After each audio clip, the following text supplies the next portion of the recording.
Halo anak-anak. Halo Pak.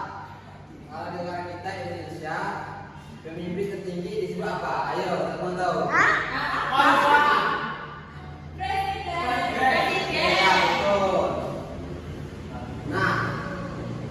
Nah di zaman dahulu sebelum Nabi Muhammad sudah Nabi Muhammad wafat, pemimpin umat Islam disebut apa?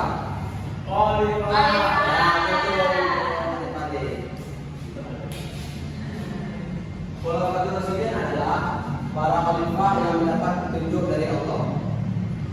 Masa pemimpin setelah wafatnya baginda Rasulullah yang berlangsung dari tahun 632 Masehi hingga 661 Masehi yang dipimpin oleh 4 sahabat pertama Nabi. Yang pertama yaitu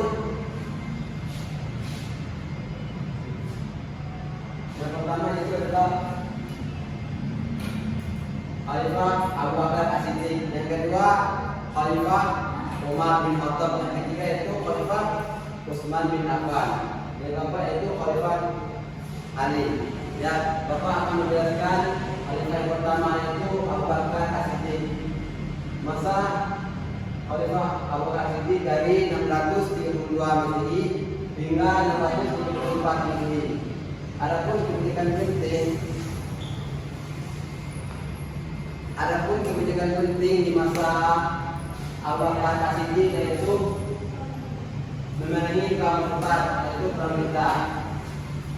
Yang kedua, mengatasi nabi palsu dan mengumpulkan Al-Quran dalam batu mushaf dan memberikan ekspansi ke Iran dan Syam.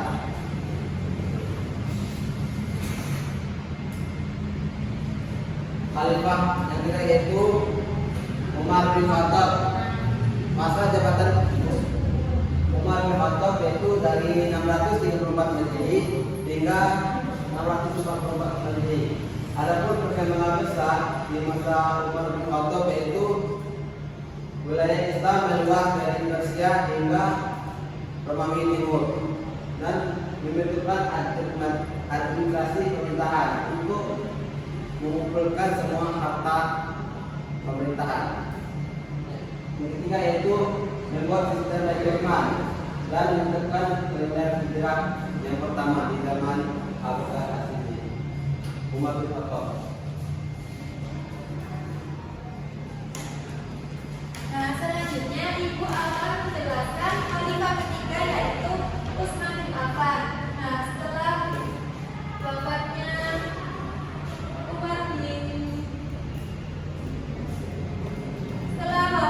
Umar bin Khattab diganti dengan oleh Utsman bin Affan. Dia memimpin selama 12 tahun, selama mulai dari tahun 640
selanjutnya kita akan membahas latar belakang bagaimana sih berdirinya dinasti Umayyah.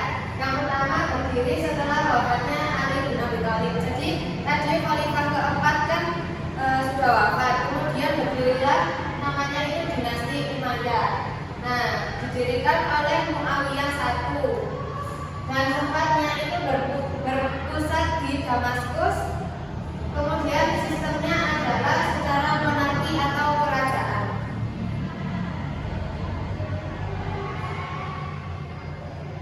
Sistem pemerintahan dari Bani Umayyah sendiri yang pertama itu secara turun-temurun atau dari ayah terus kemudian ke anaknya, kemudian ke cucu, ke cicit dan seterusnya.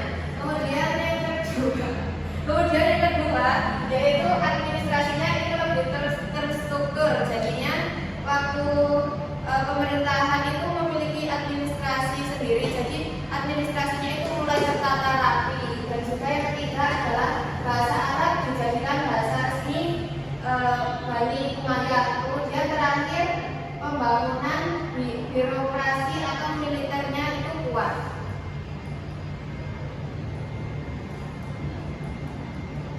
Perluasan wilayah dari Bani Umayyah sendiri itu yang pertama sampai dari Spanyol, Afrika Utara, Asia Tengah dan juga India. Nah, tokoh penting yang melatar belakangi Bani Umayyah sendiri itu namanya adalah Tariq Ibnu Ziyad yang menjadi penakluk dari Andalusia.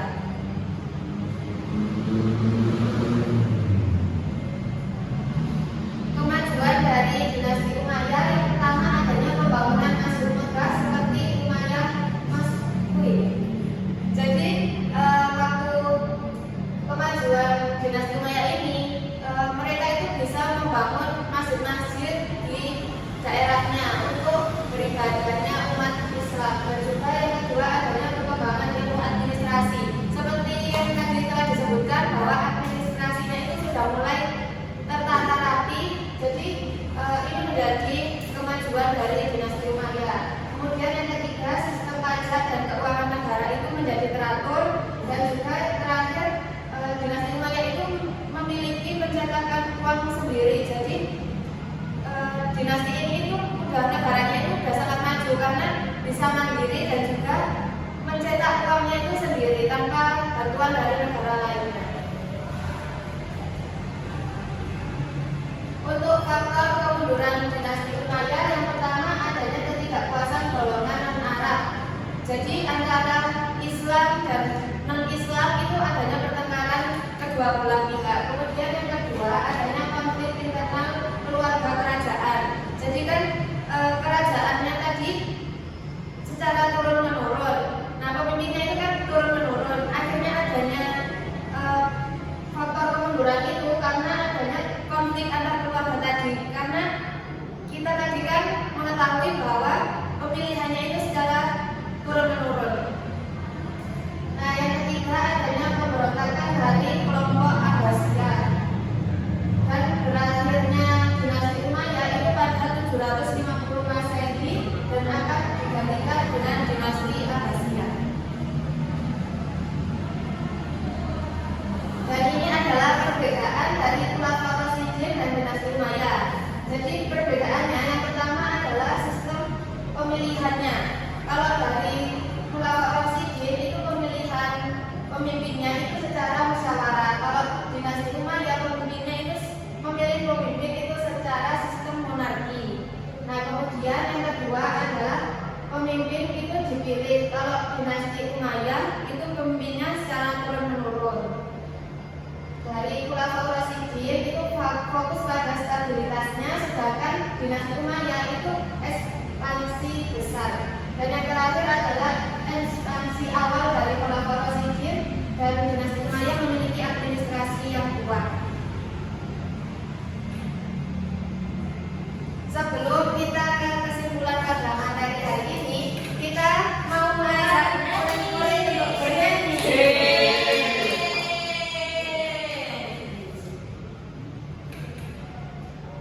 Langsung saja ya. 1, 2, 3. Ada khalifah sama Rasulullah yang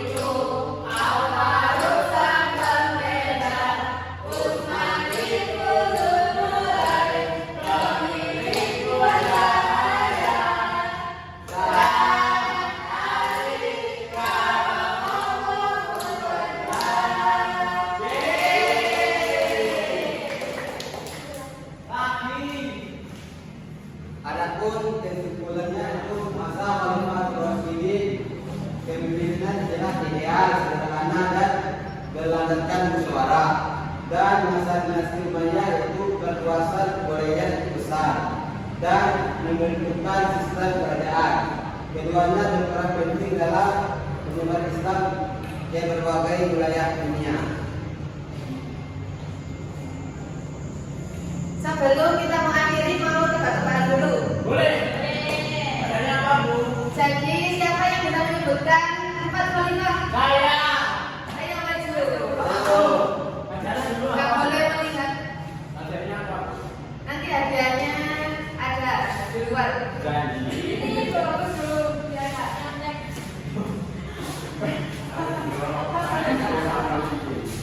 Kalau